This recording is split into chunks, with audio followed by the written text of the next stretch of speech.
Assalamualaikum warahmatullahi wabarakatuh. Izin memperkenalkan diri. Nama saya Abdul Asbi.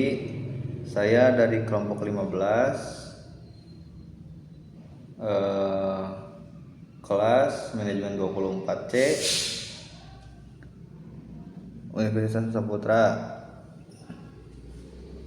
Bentar.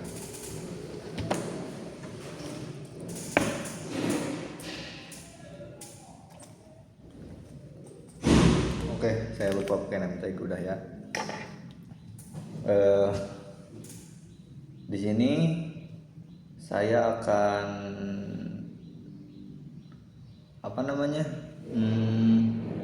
Sini saya akan mereview materi yang dibahas di kegiatan Xmas 1.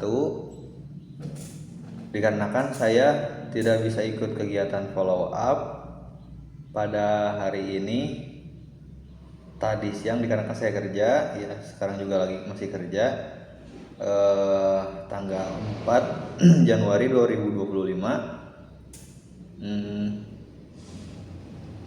Lalu ya, karena saya tidak ikut kegiatan follow up itu, saya ditugaskan oleh mentor untuk membuat video review materi tadi itu.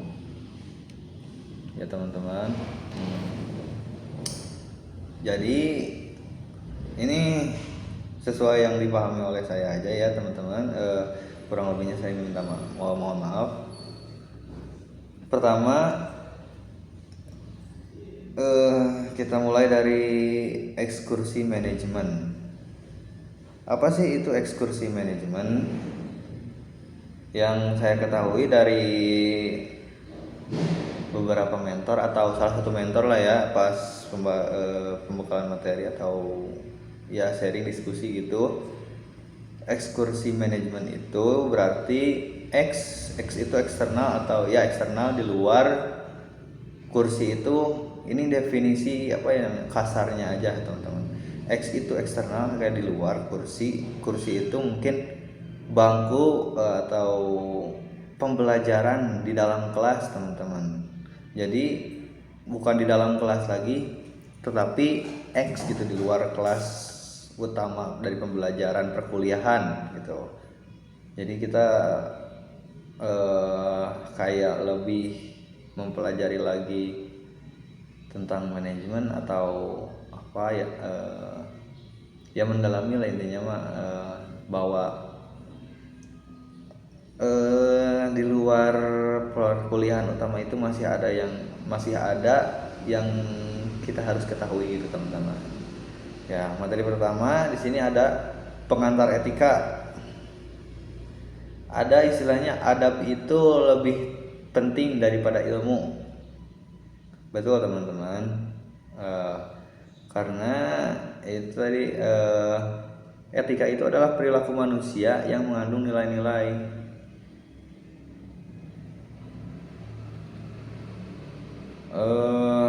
Sejarah etika itu sudah ada dari zaman kuno, terus abad pertengahan sampai ke zaman modern. Pentingnya etika dalam kehidupan sehari-hari teman, yaitu integritas, pengambilan keputusan, tanggung jawab sosial, dan pengembangan diri. Tantangannya dalam penerapan etika itu apa sih teman-teman? Yang pertama itu relativitas nilai. Relativitas nilai itu kayak mungkin apakah gimana ya?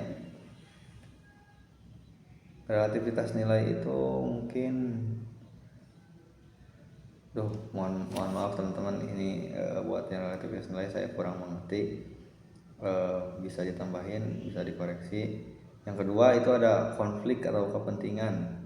Konflik itu kayak permasalahan kepentingan gitu ya.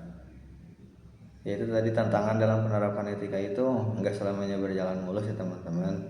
Yang ketiga ada ambiguitas situasi. Ambiguitas situasi itu kita nggak bisa pasti ada kesalahpahaman setiap pihak gitu. Jadi kita nggak bisa semulus itu. Jadi ya itu yang jadi tantangannya teman-teman.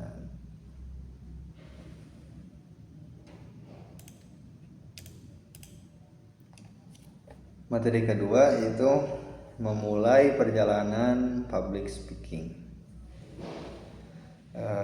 Seperti yang kita ketahui, public speaking itu sangat penting ya teman-teman, sangat penting. Seperti saya sekarang kan, saya perlu dilatih lagi public speakingnya.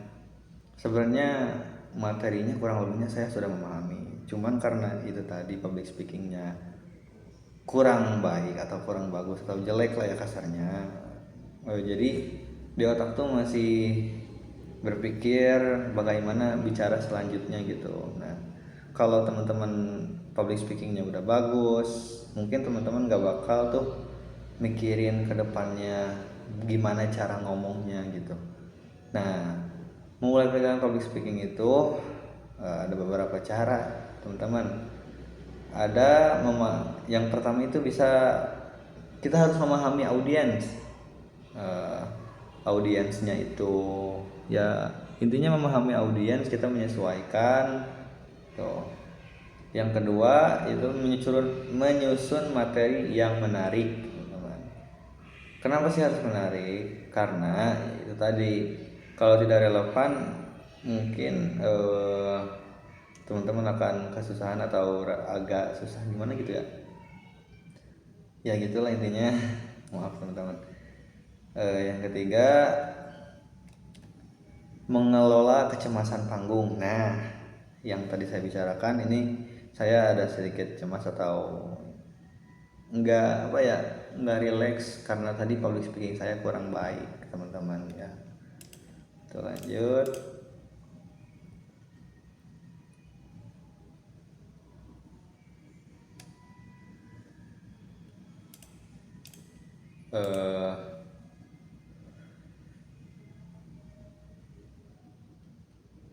Ada apa ya?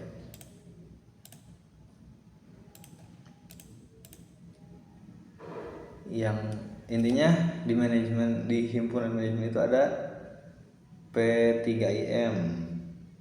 Ada 4 apa ya itu namanya? Ya intinya itu yang pertama ada P3IM. Apa sih P3IM itu? P3IM itu adalah ada singkatan dari pendidikan, penelitian, pengkajian, manajemen. Itu pastinya sebagai ruang pembelajaran tentang kemanajemenan teman-teman. Di dalamnya ada divisi pendidikan, divisi edukasi, divisi PSDM atau ya kayak Manwi kemarin ya teman-teman. Yang kedua ada PKO, pengembangan kepribadian organisasi. PKO itu lebih merujuk ke kepengurusan teman-teman, budaya MSA seperti GSEK. PKO itu wadah mengembangkan potensi bakat. Divisinya adalah kaderisasi, divisi kesekretariatan,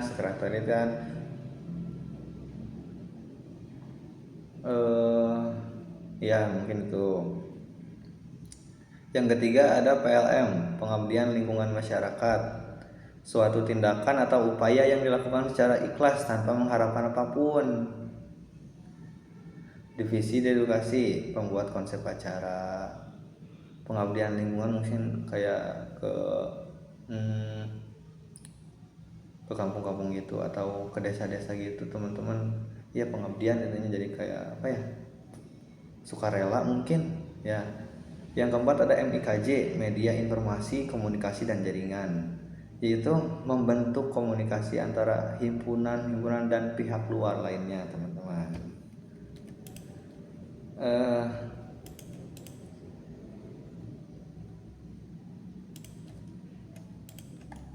Sebentar teman-teman.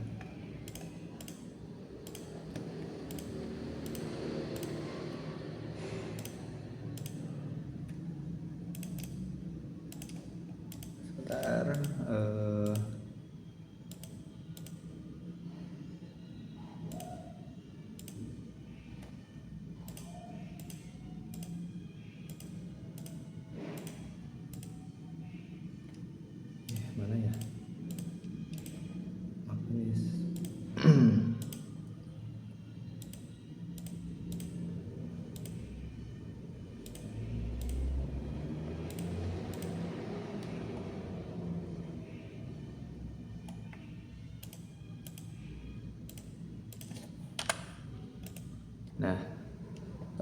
sejarah MSA atau Management Student Association. MSA itu berdiri sejak hari Jumat 23 November 2018 sampai sekarang ya teman-teman. Sebelumnya bernama sebelum MSA itu namanya ada HMM, HMJM, lalu menjadi MSA teman-teman. Logo MSA itu mana ya logo MSA? Sini teman-teman. Cuman ini kecil gak kelihatan. Warna hitamnya itu berarti elegan, warna merahnya itu keberanian, bintang itu berarti ketuhanan, kapas itu berarti apa ya?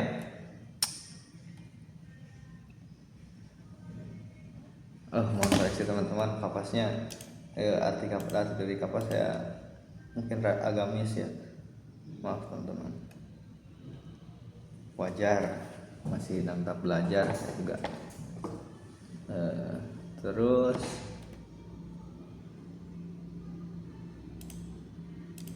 udah, mungkin sekian yang materi yang saya pahami. Banyak yang kurangnya itu udah jelas sih teman-teman ya, karena saya tidak mengikuti full dari acara EXMA 1 ini, saya hanya mengikuti puncaknya saja. Untuk kesalahannya saya mohon maaf, minta koreksinya, correct me if I'm wrong. Terima kasih atas perhatiannya, mohon maaf sekali lagi banyak kurangnya. Assalamualaikum warahmatullahi wabarakatuh.